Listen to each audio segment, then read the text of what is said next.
नमस्कार, सगरमाथा प्राइम समाचारमा स्वागत छ। म प्रसन्न ढुङ्गाना। सगरमाथा प्राइम समाचार सुरु गरौँ अहिलेसम्मका प्रमुख समाचारबाट। नेकपा एमाले कार्यदलको आजको बैठकले पनि सहमति भेट्टाउन सकेन। बैठक सकारात्मक रहेको नेताहरूको प्रतिक्रिया। अर्को बैठक भोलि बस्दै। जनता समाजवादी पार्टी एकताबद्ध हुन नसक्ने निश्चित, दुवै पक्ष अलगिन तयार। उपयुक्त निर्णयका लागि निर्वाचन आयोगले प्रक्रिया अघि बढाउँदै। महानगरीय ट्राफिक प्रहरी महाशाखाद्वारा चोरेका 33 थान मोटरसाइकल र 8 थान स्कुटर बरामद। सम्बन्धित सवारी धनीलाई हस्तान्तरण। भारतमा कोरोना संक्रमितको संख्या घट्यो। पछिल्लो 24 घण्टामा 552 को मृत्यु, 34,000 संक्रमित थपिए। र युरोकप फुटबल अन्तर्गत आज राति पहिलो सेमिफाइनल खेल हुँदै फाइनल प्रवेशका लागि इटली र स्पेन भिड्दै।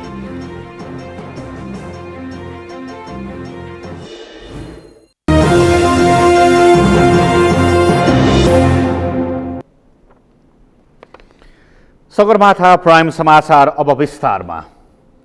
विवाद समाधानका लागि एमालेले गठन गरेको कार्यदलले छलफल सुरु गरेको छ।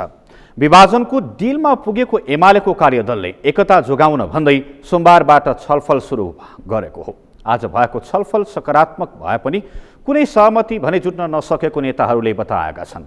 अमृतराज काफ्लेको रिपोर्ट। विभाजनको डिलमा पुगेको नेकपा एमालेको एकता जोगाउने पहल सुरु भएको छ।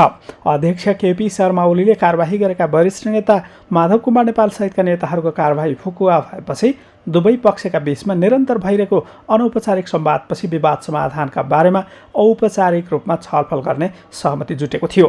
त्यसैअनुसार भङ्ग भएको कार्यदलको बैठक सोमबारदेखि सुरु भएको छ। मङ्गलबार बसेको कार्यदलको बैठक सकारात्मक भए पनि कुनै सहमति भने जुट्न सकेन।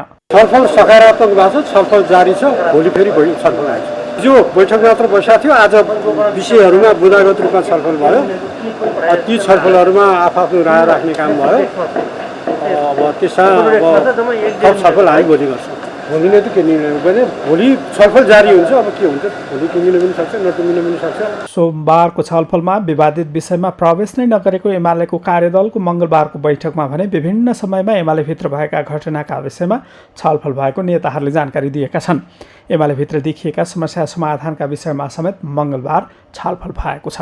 हाम्रो सङ्गठनात्मक प्रणालीसँग सम्बन्धित विषयहरूमा पनि छलफल गऱ्यौँ र अदालतको फैसला पश्चात जसरी नेकपा एमाले पुनर्जीवित भएको छ, अब त्यसपछि सङ्गठनका सम्पूर्ण कामहरूलाई कसरी अगाडि बढाउने भन्ने सन्दर्भमा विभिन्न समयमा भएका कुराहरूको बारेमा पनि कुराकानी भयो। र त्यसको साथसाथै नेकपा एमाले पुनर्जीवित भइसकेपछिको अवस्थामा सङ्गठनात्मक विषयसँग सम्बन्धित जे जस्ता समस्याहरू उत्पन्न भएका थिए, ती समस्याहरू समाधान कसरी हुन सक्छन् भन्ने विषयमा पनि हामीले छलफल गऱ्यौँ। र ती सम्पूर्ण विषयहरूमा कार्यदलमा रहनुभएका सबै सदस्यहरूबाट विचारहरू व्यक्त भए। अब त्यस सम्बन्धमा थप हामीले भोलि बैठक बस्ने कुरा गरेका छौँ। ती सम्पूर्ण विचारहरू, ती समस्या समाधानका लागि व्यक्त विभिन्न दृष्टिकोणहरूलाई ध्यानमा राखेर अब हामी कसरी अगाडि जान सक्छौँ भन्ने विषयमा हामी भोलि कुराकानी गर्छौँ। एमाले भित्रको विवाद समाधानका लागि अध्यक्ष केपी शर्मा ओली समूहबाट 5 र वरिष्ठ नेता माधव कुमार नेपाल समूहबाट 5 गरी 10 सदस्यीय कार्यदल गठन भएको थियो। सरकारले संसद भङ्ग गरेपछि र कार्यदलमा रहेका उपाध्यक्ष भीम रावललाई अध्यक्ष ओलीले साधारण सदस्य समेत नरहने गरी निष्कासन गरेपछि कार्यदल निष्क्रिय बनेको थियो। तर आइतबार राति अध्यक्ष केपी शर्मा ओली र उपाध्यक्ष भीम रावलका बीचमा भएको छलफलपछि कार्यदल बिउताउने सहमति जुटेको थियो। कार्यदलमा ओली समूहबाट संसदीय दलका उपनेता सुभाष नेउमङ, उपमहासचिव विष्णु पौडेल, स्थायी कमिटी सदस्यहरू प्रदीप गेवाली, शङ्कर पोखरेल र विष्णु रिमाल छन्। त्यस्तै माधव कुमार नेपाल समूहबाट उपाध्यक्ष भीम रावल, उपमहासचिव घनश्याम भूषाल, सचिव गोकर्ण विष्ट, स्थायी कमिटी सदस्यहरू सुरेन्द्र पाण्डे र रघुजी पन्त कमिटीमा रहेका छन्। सगरमाथा टेलिभिजनका लागि क्यामेरामा सुरेन्द्र रावतका साथमा अमृतराज काफ्ले, काठमाडौँ।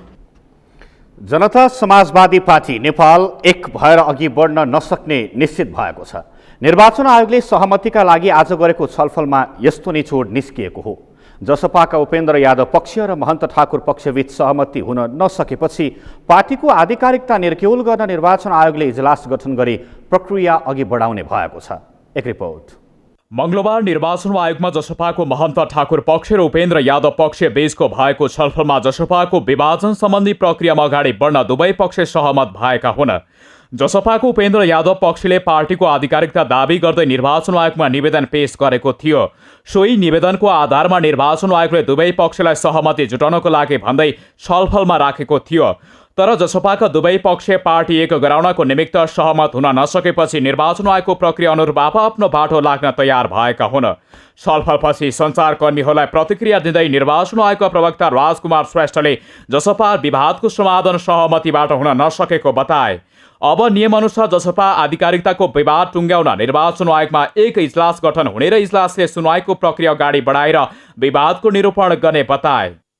अब हामी सबैलाई अवगत नै छ, जनता समाजवादी पार्टीको एक पक्षले दलको आधिकारिकता दावी गरेर आयोगमा निवेदन पेश गरेको थियो। उक्त सन्दर्भमा आयोगले राजनीतिक दल सम्बन्धी ऐनमा भएको व्यवस्था अनुसार अर्को पक्षलाई लिखित जवाब पेश गर्न 15 दिनको सूचना दिएको थियो।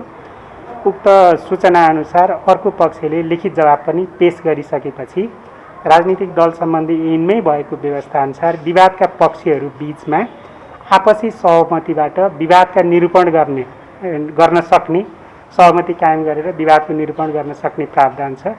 त्यही प्रावधान अनुसार पक्षहरूका बीचमा सहमति कायम गरेर विवाद निरूपण गर्ने प्रयोजनका लागि आज दुवै पक्षलाई आयोगमा बोलाइएको थियो। यद्यपि दुई पक्ष बीच विवादको समाधान चाहिँ जुन आपसी सहमतिद्वारा हुन सक्ने देखिएन। जनता समाजवादी पार्टीको उपेन्द्र यादव पक्षका नेता महेन्द्र राय यादवले महन्त ठाकुर पक्ष नेताले गल्ती गरेको र गल्ती सचार आएमा एकता हुन सक्ने बताए।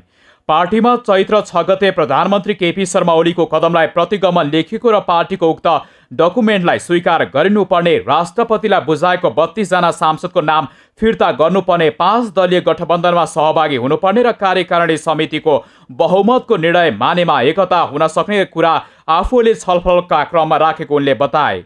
पार्टी एकता हुने कि नहुने भन्नेमा महन्त ठाकुर पक्षको हात रहेको र पार्टीको आधिकारिकता भन्ने निर्वाचन आयोगले आफूलाई दिने नेता यादवको दावी छ। यो जुन हैन पार्टीभित्रमा जुन पुष 7 गतेको उहाँहरूले जुन प्रकारको कृत्य र जलसाली गर्नुभयो भने त्यसमा नेपाली जनतासँग उहाँहरूले माफी माग्नुपर्छ। त्यसपछि एउटा मेलमिलापको र एकताको सम्भावना अगाडि बढ्छ र उहाँहरूले त्यो कुरामा हैन हामी मनन गर्छौँ, छलफल गर्छौँ। उहाँहरूले के टुङ्ग्याउनुहुन्छ टुङ्ग्याउनुहुन्न उहाँको विषय हो, तर एकताको लागि हामी यो कुराहरू राख्यौँ। अनि निर्वाचन आयोगले के हो भने यो हाम्रो प्रक्रिया हो हैन, दुईटै पक्ष मिलाएर सहमतिको वातावरण बनाउदिने। त्यसपछि हुन सकेन भने तपाईँहरूलाई समय चाहिन्छ भने हामी मिल्नको लागि समय दिन्छौँ। तर तपाईँहरू मिल्न सक्नु भएन फेरि अब यसपछि हामी बैठक बस्छौँ। बैठकपछि अब फेरि वकिलहरूको बोलाउने सम्भावना हुन सक्छ। कानुनी व्यवस्था हो, कानुनी व्यवस्थामा जे हुन्छ त्यो इन्साफ हुन्छ भने चाँडै हामीले। जसपा महन्त ठाकुर पक्षका नेता अनिल कुमार झाले आफूले कुनै पनि गल्ती र असंवैधानिक काम नगरेकाले क्षमा माग्नुपर्ने अथवा आत्मआलोचना गर्नु आवश्यक नरहेको बताए। उपेन्द्र यादवले पार्टी विभाजन चाहेको भन्दै अब पार्टी विभाजनकै दिशातर्फ अगाडि बढेको उनले बताए। आजको छलफलबाट दुवै पक्ष मिल्न सहमत नभएका कारण नियमअनुसार अगाडि बढ्ने भन्ने निर्णय भएको पनि उनले जानकारी दिए। शोषित पीडित उपेक्षित मधेसी समुदाय, पहाडका आदिवासी जनजाति, दलितहरू, महिलाहरू, मुस्लिमहरू लगायतका देशमा शोषण उत्पीडन दमनमा परेका जनताहरूको साझा पार्टी जनता समाजवादी पार्टीलाई एकीकृत रूपमा लिएर जानुपर्दछ भने हाम्रो पक्षले यहाँ कुरा राखेको छ। निर्वाचन आयोगमा भएको छलफलमा उपेन्द्र यादव पक्षबाट यादवसहित महेन्द्र राय, राजेन्द्र श्रेष्ठ, प्रकाश अधिकारी र मेघेन्द्र सिंह उपस्थित भएका थिए। यस्तै महन्त ठाकुर पक्षबाट ठाकुरसहित राजेन्द्र महतो, शरद सिंह भण्डारी, अनिल झा, लक्ष्मण लाल कण, केशव झा र सुरेन्द्र झाको उपस्थिति रहेको थियो। नेपालमा पछिल्लो समय निको हुने भन्दा कोरोना संक्रमितको संख्या बढेको छ। स्वास्थ्य तथा जनसङ्ख्या मन्त्रालयले जनाए अनुसार आजको तथ्याङ्कले निको हुने भन्दा संक्रमित हुनेको संख्या बढेको देखाएको हो। जसअनुसार पछिल्लो 24 घण्टाको अवधिमा 2634 जनामा संक्रमण देखिएको छ। पछिल्लो 24 घण्टामा देशभर 7,503 जनाको आरटी-पीसीआर परीक्षण गर्दा 1,718 जनामा कोरोना संक्रमण पुष्टि भएको छ। त्यस्तै 5,082 जनाको एन्टिजेन परीक्षण गर्दा 916 जनामा कोरोना संक्रमण पुष्टि भएको छ, जसअनुसार 2,634 जनामा संक्रमण पुष्टि भएको हो। संक्रमितहरूमध्ये मुलुकभरका विभिन्न अस्पतालको आइसियुमा 567 जना र भेन्टिलेटरमा 171 जना उपचार छन्। स्वास्थ्य मन्त्रालयले जनाए अनुसार आज देशभरबाट 1,565 जना कोरोना संक्रमण मुक्त भएर घर फर्किएका छन्। यो सँगै हालसम्म कोरोना जितेर फर्कनेको संख्या 6,12,994 पुगेको छ। निको हुने यो दर 94.6% रहेको छ। कोरोना संक्रमणका कारण पछिल्लो 24 घण्टाको अवधिमा 15 जनाको मृत्यु भएको छ। यो सँगै हालसम्म मृत्यु हुनेको संख्या 9,263 पुगेको छ।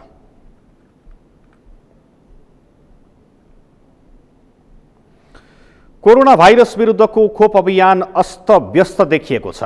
जेठ 25 गते कोरोना विरुद्धको चिनिया खोप भेरोसेलको पहिलो डोज लगाएकाहरूलाई दोस्रो डोज लगाउने भन्दै सरकारले सुरु गरेको खोप अभियान लथालिङ्ग बनेको हो। बिहान 6 बजेदेखि लाइनमा बस्दा दिउँसो 2 बजेसम्म पनि खोप लगाउन नपाउँदा वृद्धहरू आक्रोशित बने। उनीहरूले सरकार जनताको अभिभावक बन्न नसकेको आरोप लगाए। एक रिपोर्ट। सरकारले जेठ 25 गते भेरोसेलको पहिलो डोज लगाएकोहरूलाई मंगलबार दोस्रो डोज लगाउन सूचना जारी गरे अनुरूप खोपका लागि खोप केन्द्रमा लाइन बस्न पुगेका वृद्धहरू कयौंले खोप लगाउन नपाई फर्कनु पर्यो। उपत्यकाका निजामती अस्पताल, प्रस्तुति गृह, वीर अस्पताल, टेकु लगायत 13 स्थानमा काठमाडौँ महानगरपालिकाले खोप केन्द्र तोकेको थियो। खोप लगाउन बिहानैदेखि लाइन बस्न पुगेका वृद्धहरू दिउँसोसम्म खोप लगाउन नपाएपछि सरकारको व्यवस्थापनदेखि आक्रोशित बने। उनीहरूले सरकारले सही सूचना नदिएका कारण आफूले दुःख पाएको भन्दै ज्येष्ठ नागरिकलाई सम्मान गर्न र सही सूचना प्रवाह गर्न ध्यानाकर्षण पनि गराए। मीन भवनमा उपेन्द्र पौडेल बिहान 6 बजेदेखि लाइन बसेर 2 बजेसम्म पनि खोप लगाउन पाएनन्। खोप लगाउने विषयमा सरकारले खेलवाड गरेको र जनताको अभिभावकको भूमिका निर्वाह गर्न नसकेको भन्दै उनले आक्रोश पोखे। अब बेसरी गाह्रो भयो, प्रेसर भएको, सुगर भएको मान्छे सबै बाटो लडे। यो सरकारको नालायकपन हो। यो नालायकले जनतालाई दुःख दिएको छ। उनीहरूले चाहिँ आफ्नो मोज मस्ती गरेका छन्। कहाँ कुन किसिमको सिस्टममा आफ्नो भित्रको इन्टरनल सिस्टम मिलाएका छन्। जनता यहाँ हेर्नुहोस्, देखाउनुहोस् फोटो, त्यहाँ फोटो देखाउनुहोस्। अनि त्यो भएको कारणले जनतालाई कति दुःख भएको छ। यहाँ प्रेसर, सुगर भएका छन्, डायबिटिज, ती सबै भएको रोगको भएको मान्छे कसरी बाँच्छन् भन्नुहोस् त। नागरिकहरूलाई एउटा चाहिँ सचेत बनाउने, सूचना दिने, अनि सूचना दिइसकेपछि नागरिकलाई यो हालत बनाउने बिहान 6 बजेदेखि एउटा सिस्टममा जानुपर्छ कि पर्दैन? जति सिस्टममा जानुपर्ने हो, जति डोज दिनुपर्ने त्यो डोज पहिले सूचना प्रवाह गरिदिएको भए त्यो सूचना प्रवाह अनुसार चाहिँ नागरिक आउँथे। अहिले नागरिक नबुझ्ने छैन, सबै बुझ्ने खालका छन्।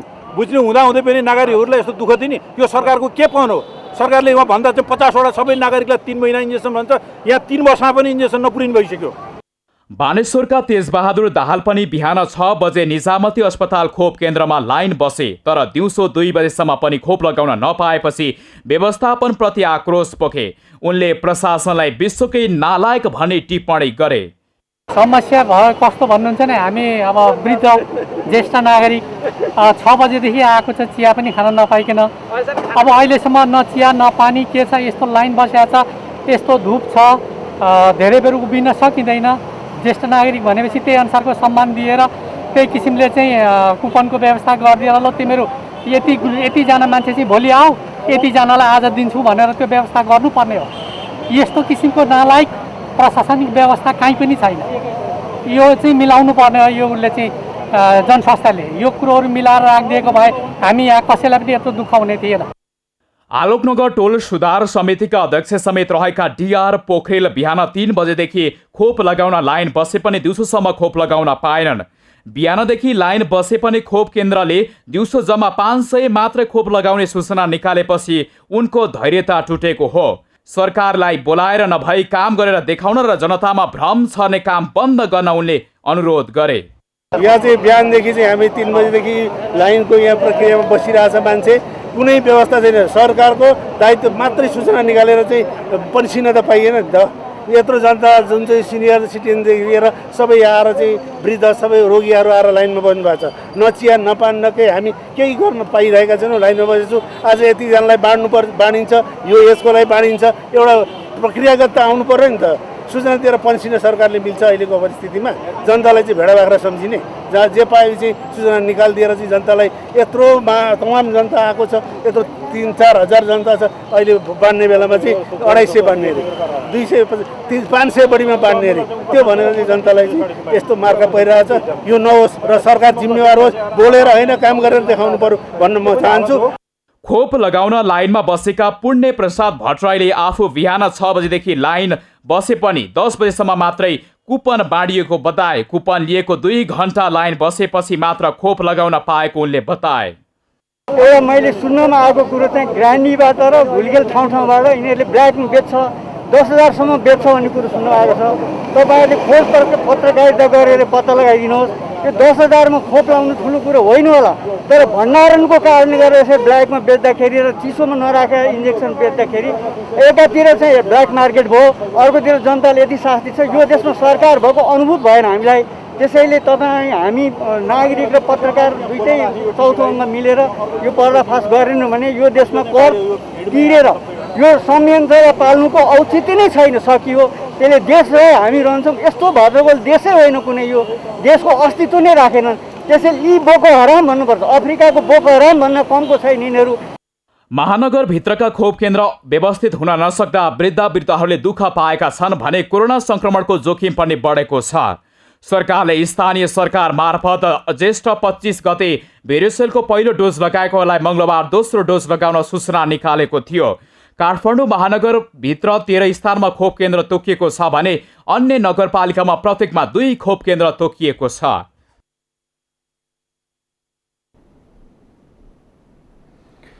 कोरोना संक्रमणको जोखिमका कारण जारी गरिएको निषेधाज्ञाको असर सबैभन्दा बढी पर्यटन क्षेत्रमा परेको छ। कोरोना महामारी अघि भरिभराउ हुने काठमाडौँ आसपासका पर्यटकीय क्षेत्र अहिले सुनसान बनेका छन्। सधैँजसो पर्यटकले भरिभराउ हुने मकवानपुरको चितलाङ पनि अहिले सुनसान छ।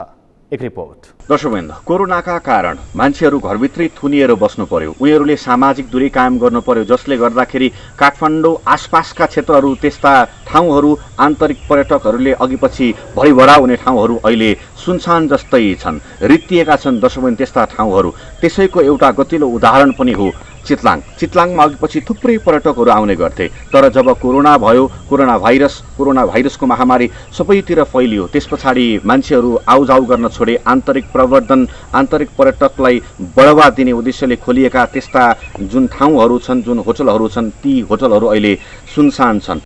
मकवानपुरको चितलाङ उपत्यका नजिकैको पर्यटकीय गन्तव्यका रूपमा चिनिन्छ। कृषि र पर्यटनलाई नै मुख्य आय स्रोतको आधार मानेको चितलाङमा कोरोना संक्रमणको जोखिम बढेपछि पर्यटकीय गतिविधि शून्य जस्तै बनेको छ। लकडाउनका कारण पर्यटकीय गतिविधि ठप्प बनेसँगै होटल व्यवसाय सञ्चालन गरिरहेका सञ्चालक तथा त्यसमा काम गर्ने मजदुर समेत समस्यामा परेका छन्। पर्यटन व्यवसायलाई धराशायी हुनबाट जोगाउन सरकारले पहल थाल्न पर्ने होटल व्यवसायीको भनाइ छ। अब राहत प्याकेजहरू आउनु पर्यो र अहिले त अब आर्थिक रूपमै हामीलाई मार परिरहेछ। आर्थिक राहतको प्याकेजहरू पनि यो होटल, यो होमस्टेहरू, होटल रिसोर्टहरूलाई अथवा यो ऋणहरूमा ब्याजहरूमा सहुलियत लगायत अब यो किस्ताबन्दी जुन तिर्नुपर्ने हुन्छ त्यसमा पनि सहुलियत, यस्तो सिधै सकारात्मक असर पर्ने खालको राहत प्याकेजहरू सरकारले दिदियो भने अलिकति हौसला बढ्छ। कोरोना संक्रमणको जोखिम रोकथामका लागि लामो समयको लकडाउन र निषेधाज्ञाले चितलाङको पर्यटन क्षेत्रमा करोडौंको क्षति भएको व्यवसायीहरूले बताएका छन्। चितलाङमा मनोरम प्राकृतिक दृश्यावलोकनका साथै ऐतिहासिक सांस्कृतिक महत्वको गाउँ भ्रमण, होमस्टे र रिसोर्टमा क्याम्प फायरदेखि नाचगानका लागि पर्यटकहरू पुग्ने गर्दछन्। चितलाङमा रहेको माझगाउँको विशेष महत्व रहेको स्थानीयको भनाइ छ। माझगाउँको विशेषता भनेको यो नेवार समुदाय हो एउटा मेन। अब यहाँ कल्चरहरू चाहिँ जति पनि काठमाडौँमा कल्चरहरू हुन्छ नि, हिन्दू जात्रा हुन्छ, यसिन ठन्यौ हुन्छ होइन, हाम्रो सिटी नफाहरू भयो, यिनीहरू सबै चाहिँ यसमा यो बस्तीमा चाहिँ हामीले चाहिँ अहिलेसम्म चाहिँ हामी इस्टाब्लिस गर्दै आएको। चितलाङ घुमघामका लागि धेरैको रोजाइमा पर्ने स्थान हो। काठमाडौँ उपत्यकाको नजिकै रहेको शान्त र रमणीय स्थान भएकोले धेरै मानिस सहरको कोलाहलबाट टाढा रहन पनि यस क्षेत्रमा पुग्ने गरेका छन्। यो ठाउँमा आइपुग्दा तनाव कम गर्न सहयोग पुग्ने आन्तरिक पर्यटकहरू बताउँछन्। विश्व नै कोरोना महामारीले चाहिँ आक्रान्त भएको बेलामा नेपाल पनि त्योबाट अछुतो हुन सकेन। अनि अब घरभित्र बस्दा बस्दा अलिकति फ्रस्ट्रेसन जस्तो भयो। अलिकति आफूलाई पनि इन्जोयमेन्ट दिन अनि त्यस पछाडि आन्तरिक पर्यटनलाई पनि बढावा दिनको लागि चाहिँ हामी चितलाङतिर चाहिँ निस्केका छौँ। चितलाङमा थुप्रै पौराणिक, ऐतिहासिक, सांस्कृतिक तथा प्राकृतिक सम्पदा छन् जसले थुप्रै आन्तरिक तथा बाह्य पर्यटकलाई आफूतर्फ आकर्षित गरिरहेको छ। चितलाङ नेपालको पुराना सहरमध्ये एक हो। लिच्छवीकालीन राजा अंशुवर्माले 7औं शताब्दीमा यो सहर बसालेको इतिहास छ। सांस्कृतिक रूपमा महत्त्वको यो सहर बचाउन र ढलेको पर्यटन व्यवसायलाई उकास्न विभिन्न योजना रहेको थाहा नगरपालिकाको भनाइ छ। अब चितलाङ थाहा नगरपालिका चाहिँ पर्यटन र कृषि हाम्रो मुख्य आधार मानेको छु। त्यसको आधारले हामीले त्यसलाई मध्यनजर गर्दै कसरी हुन्छ बचाउ र बचाउने अभियान त हामी चाल्छौँ। तर अब सरकारले कस्तो प्रक्रिया ल्याउँछ त्यो आधारमा भर पर्छ र हामी पर्यटन र कृषिलाई चाहिँ यो थाहा नगरले जसरी भए पनि टिकाउनु पर्छ। यही कृषि र पर्यटनको मुख्य आधार भएका कारणले यसलाई नै हामीले संरक्षण गर्न सकेन भने थाहा नगरको विकास र समृद्धिको सम्भावना छैन। 12 महिना चिसो मौसम, क्याम्पफायर, स्थानीयले नै उत्पादन गरेका ताजा तरकारी र स्वादिष्ट खानेकुरा चितलाङका मुख्य आकर्षक हुन्। हरिया फाँट र हरिया जंगल नियाल्दै स्थानीय स्तरमै उत्पादित खानाको स्वादका कारण पर्यटक आकर्षित हुने गरेका छन्। कोरोना संक्रमणका कारण थलिएको चितलाङको पर्यटन व्यवसायलाई प्रवर्धन गर्नका लागि सरकारवालाको ध्यान जान आवश्यक छ। सगरमाथा टेलिभिजनका लागि क्यामेरा पर्सन सुरेन्द्र राउतका साथमा प्रसन्न ढुङ्गाना, चितलाङ, मकवानपुर। सगरमाथा प्राइम समाचारमा पालो भएको छ विश्रामपछि महानगरीय ट्राफिक प्रहरी महाशाखाद्वारा चोरीका 33 थान मोटरसाइकल र 8 थान स्कुटर बरामद, सम्बन्धित सवारी धनीलाई हस्तान्तरण। भारतमा कोरोना संक्रमितको संख्या घट्यो। पछिल्लो 24 घण्टामा 552 को मृत्यु, 34,000 संक्रमित थपिए। र युरोकप फुटबल अन्तर्गत आज राति पहिलो सेमिफाइनल खेल हुँदै फाइनल प्रवेशका लागि इटली र स्पेन भिड्दै।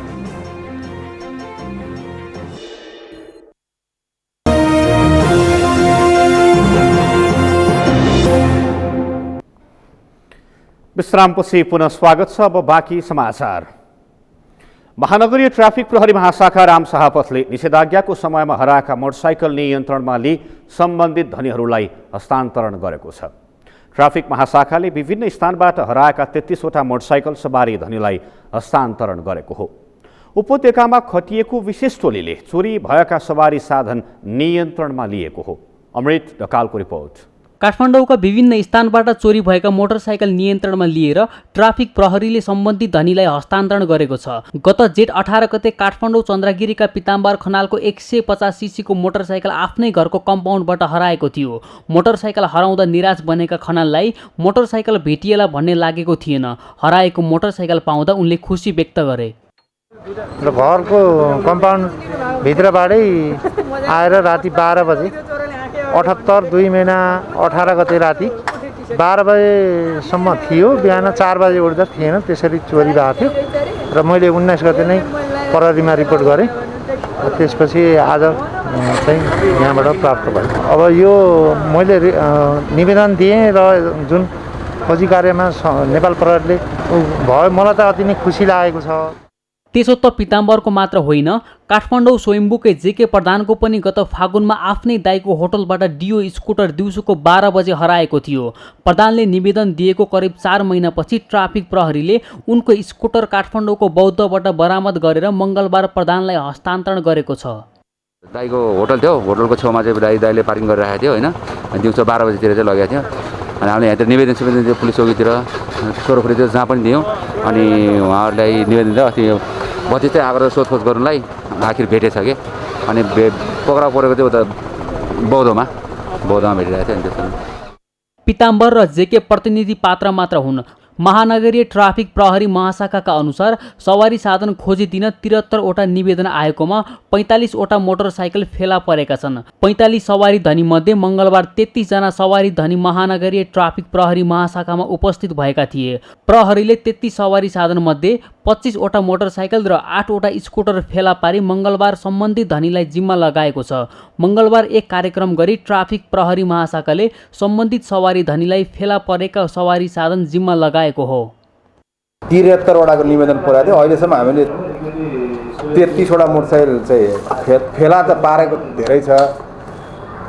45वटा मोटरसाइकल फेला परेको छ। अहिले 33वटाको सवारी धनी आइपुग्नु भएको र यो लकडाउनको कारणले चाहिँ अरू धनीहरू आइपुग्नु नभएको भएर यो 33वटा चाहिँ अहिले हामीले बाँडेका छौँ, उहाँलाई बुझाइदिएका छौँ र निकट भविष्यमै अरू बाँकी पनि फेला परेको र बाँकी रहेको पनि हामी निकट भविष्यमा बुझाउँछौँ। ट्राफिक प्रहरीले जनताको सवारी साधन सुरक्षाको लागि सधैँ प्रतिबद्ध रहेको जनाएको छ। तर सवारी साधन चोरी हुन नदिन स्वयं सवारी धनी पनि चनाखो हुनुपर्ने ट्राफिक प्रहरीको भनाइ छ। र हामी यस्ता चाहिँ हराएका मोटरसाइकल हराउनै नदिनलाई गर्नुपर्ने प्रयासमा हामी लागिरहेका छौँ। हराइगएछ भने खोज्ने प्रयासमा पनि हामी लागेका छौँ। तर मेरो विनम्र अनुरोध के छ भनेदेखि यहाँहरू पनि हराउनै नदिन चाहिने गरिएका हाम्रा प्रयासहरूमा यहाँहरूले पनि सहयोग गर्नुभयो भनेदेखि हराउनेको मात्रा चाहिँ अवश्य पनि घट्छ।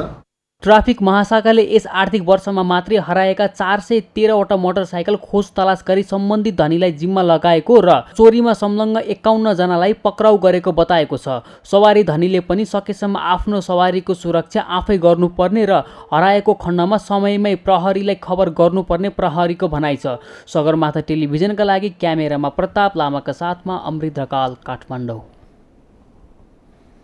विगत 22 दिनदेखिको बाढी पहिरोमा परि अहिलेसम्म 42 जनाले ज्यान गुमाएका छन्। हालसम्म 31 जना बेपत्ता भएका छन् भने 50 जना घाइते भएका छन्।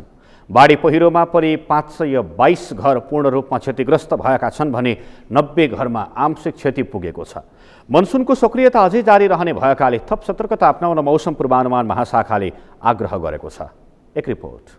वर्षको वर्षायाम सुरु भएदेखि हालसम्म गएको बाढी तथा पहिरोले मङ्गलबारसम्म 42 जनाको ज्यान गएको छ। त्यस्तै 31 जना बेपत्ता छन् भने 50 जना घाइते भएका छन्। बितेको 22 दिनदेखि जारी वर्षाका कारण बाढी पहिरोबाट सबैभन्दा बढी क्षति सिन्धुपाल्चोकमा परेको राष्ट्रिय आपतकालीन कार्य सञ्चालन केन्द्रले जनाएको छ। केन्द्रका अनुसार सिन्धुपाल्चोकमा 5 जनाको मृत्यु भएको छ भने 20 जना बेपत्ता भएका छन्। डोटी र गोर्खामा पहिरोको कारण 4-4 जनाको ज्यान गएको छ। रोल्पामा पनि पहिरोमा परेर 3 जनाले ज्यान गुमाएका छन्। बाढी र पहिरोका कारण प्युठान, रौतहट, चितवन, धादिङ, दाङ र तनहुँमा 2-2 जनाको मृत्यु भएको छ। त्यस्तै बाढी पहिरोमा परि बाजुरा, पाल्पा, जुम्ला, अर्घाखाँची, कास्की, काभ्रे, कालीकोट, मकवानपुर, सप्तरी, पाँचथर, सिन्धुली, खोटाङ, सर्लाही र बजाङमा 1-1 जनाको मृत्यु भएको छ।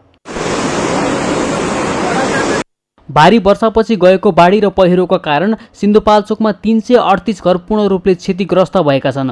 मनाङमा 59 घर पूर्ण रूपले क्षतिग्रस्त भएका छन् भने 20वटा घरमाथि आंशिक क्षति पुगेको छ। लमजुङमा पनि 35 घर पूर्ण रूपले क्षतिग्रस्त भएका छन्।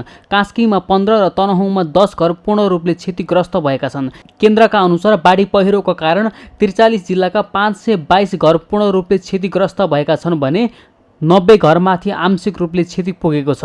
त्यस्तै असार 1 गतेपछिको बाढी पहिरोले देशका 37 सरकारी कार्यालय, 25 झोलुङ्गे पुल, 16वटा पक्की पुल र 25 हाइड्रोमाथि भौतिक क्षति पुर्याएको छ।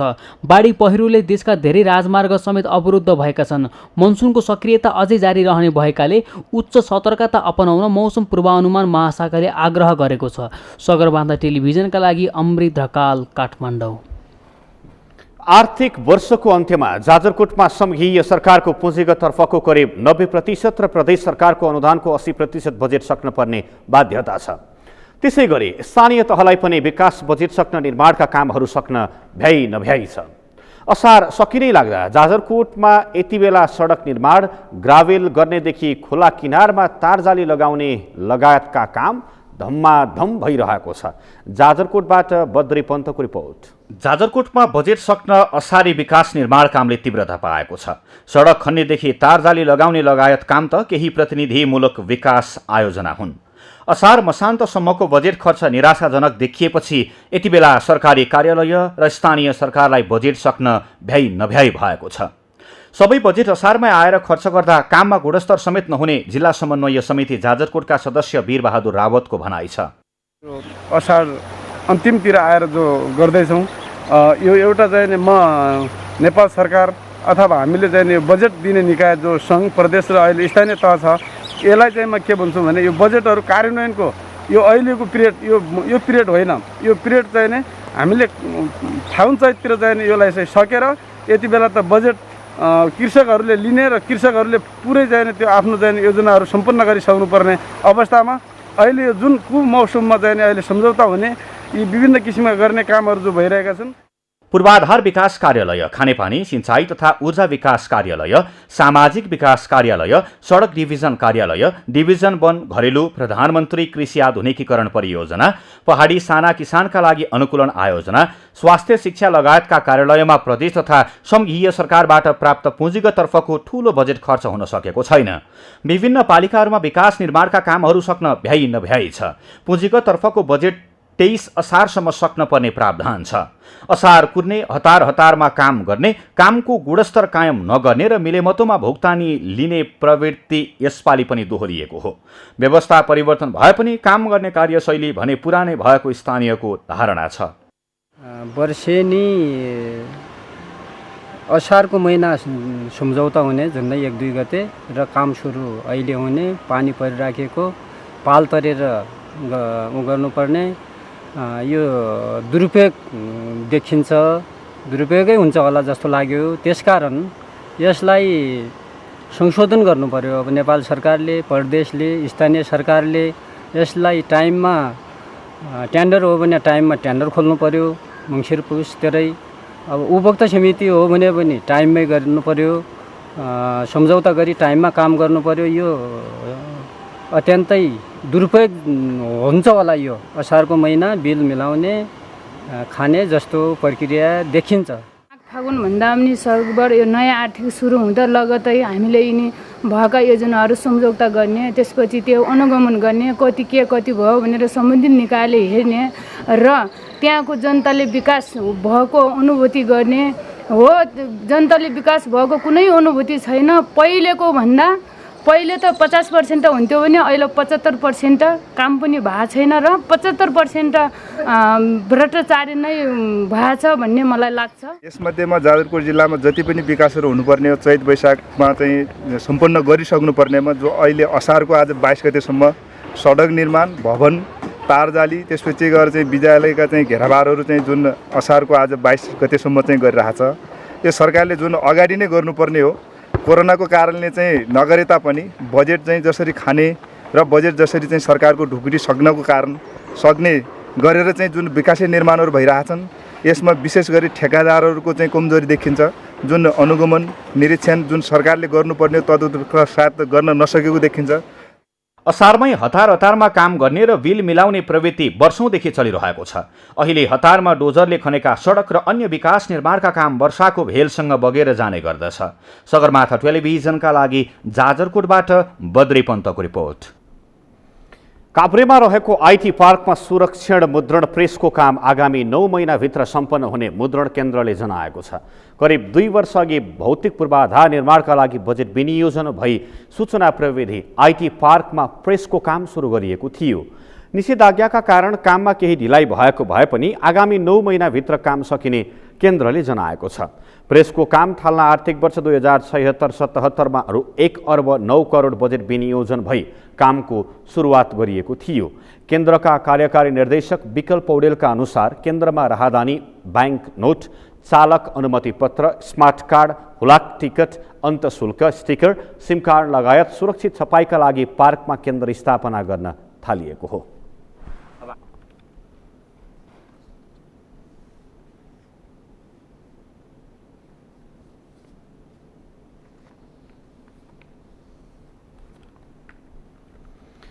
समाचारमा फेरि एकैछिन विश्रामपछि भारतमा कोरोना संक्रमितको संख्या घट्यो। पछिल्लो 24 घण्टामा 552 को मृत्यु, 34,000 संक्रमित थपिए। र युरोकप फुटबल अन्तर्गत आज राति पहिलो सेमिफाइनल खेल हुँदै फाइनल प्रवेशका लागि इटली र स्पेन भिड्दै।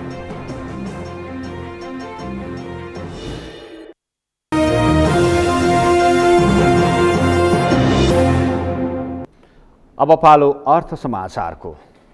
अर्थ समाचारका प्रायोजक हो आफ्नो विश्वास हो त्रिशक्ति सिमेन्ट। जगदम्बा सुपर साइन तथा ग्याल्बा प्लसको फ्याक्ट्री उद्घाटन भएको छ। जगदम्बा स्टिल्सका संस्थापक अध्यक्ष शङ्करलाल अग्रवालले कम्पनीको आगामी उत्पादन जगदम्बा सुपर साइन रङ्गीन जस्ता पाता तथा ग्याल्बा प्लस सादा जस्ता पाताको फ्याक्ट्रीको आधिकारिक उद्घाटन गर्नुभएको हो। उक्त अति आधुनिक प्रविधियुक्त फ्याक्ट्रीको बाराको सिमरामा रहेको छ। CRM मिलको जटिल डिजाइन जडान कार्य कमिसनिङ कम्पनीका भाइस प्रेसिडेन्ट प्रभात मिश्राले गर्नुभएको हो। जगदम्बा सुपर साइन तथा ग्याल्बा प्लस जस्ता पाताको उत्पादनमा नयाँ आयाम खडा गर्ने कम्पनीले जनाएको छ। नेपालको पहिलो पूर्ण स्वचालित ग्याल्भोल्युम लाइन प्रविधिबाट उत्पादन हुने जगदम्बा सुपर साइन तथा ग्याल्बा प्लस अन्य साधारण जस्ता पाताको तुलनामा अत्याधिक मजबुत र टिकाउ हुने कम्पनीले जनाएको छ। हामी सगरमाथा प्राइम समाचारको अन्त्यमा छौँ। अन्त्यमा प्रमुख समाचार फेरि एकपटक। नेकपा एमाले कार्यदलको आजको बैठकले पनि सहमति भेट्टाउन सकेन। बैठक सकारात्मक रहेको नेताहरूको प्रतिक्रिया। अर्को बैठक भोलि बस्दै। जनता समाजवादी पार्टी एकताबद्ध हुन नसक्ने निश्चित, दुवै पक्ष अलगिन तयार। उपयुक्त निर्णयका लागि निर्वाचन आयोगले प्रक्रिया अघि बढाउँदै। महानगरीय ट्राफिक प्रहरी महाशाखाद्वारा चोरीका 33 थान मोटरसाइकल र 8 थान स्कुटर बरामद, सम्बन्धित सवारी धनीलाई हस्तान्तरण।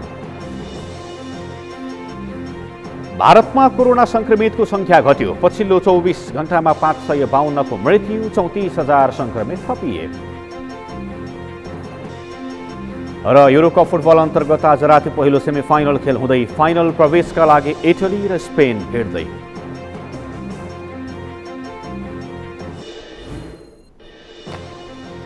हौस् त सगरमाथा प्राइम समाचार अहिलेलाई सकियो। तपाईँ समाचार बुलेटिनका साथै सगरमाथा टेलिभिजनका सम्पूर्ण कार्यक्रम www.sagarmatha.tv मा पनि पढ्न र हेर्न सक्नुहुनेछ। साथै युट्युबमा youtube.com/sagarmatha TV नेपालमा पनि प्रत्यक्ष हेर्न सक्नुहुनेछ। तपाईँ हामीलाई फेसबुकमा पनि facebook.com/stv नेपालमा फलो गर्न सक्नुहुनेछ। समाचारको शिखर, नेपालको गौरव, नेपालको पहिलो न्युज च्यानल सगरमाथा टेलिभिजन हेर्दै गर्नुहोला। नमस्कार।